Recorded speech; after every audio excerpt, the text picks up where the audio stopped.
मुंबई महानगरपालिकेला भ्रष्टाचाराची कीड लागली आहे। मनसे नेता संदीप देशपांडे यांनी हा हल्लाबोल केलेला आहे। मनसे नेता संदीप देशपांडे यांच्याकडून हल्लाबोल करण्यात आलेला आहे। मुंबई महानगरपालिकेला भ्रष्टाचाराची कीड लागली असं वक्तव्य संदीप देशपांडे यांनी केलं आहे।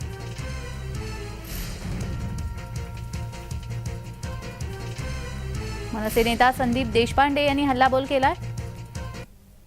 कॉन्ट्रॅक्टर पैसे भरायला येतात, त्यांना सहीच देत नाही, म्हणजे तो जेणेकरून तो ईएमडी भरू नये आणि त्याला टेंडर मिळू नये आणि त्यांना जो पाहिजे त्याच कॉन्ट्रॅक्टरला ते टेंडर मिळावं, अशा पद्धतीचा भ्रष्टाचाराचा अड्डा हा महानगरपालिकेचे अधिकारी तयार करतायत। या पत्रकार परिषदेच्या माध्यमातून आमची आयुक्त इक्बाल चहल सिंग यांना आम्ही पत्र सुद्धा काल दिलेलं आहे की त्वरित या गोष्टी बंद करा, आता महाराष्ट्र नवनिर्माण सेनेची लाथ या अधिकाऱ्यांच्या पार्श्वभागावर बसल्याशिवाय राहणार नाही।